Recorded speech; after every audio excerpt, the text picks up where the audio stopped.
Hi అండి. ఈరోజైతే మా అమ్మ గుడ్లిగురు అయితే చేస్తుంది. ఎట్లా చేస్తుందో చూద్దాం రండి.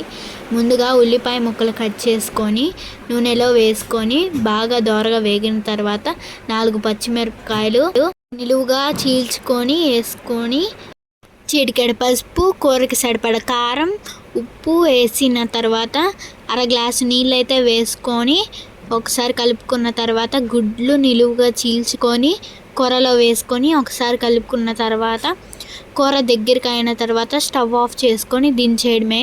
వేడి వేడి అన్నంలో తింటే చాలా టేస్టీగా ఉంటుంది. Please like, share and subscribe. Thanks for watching.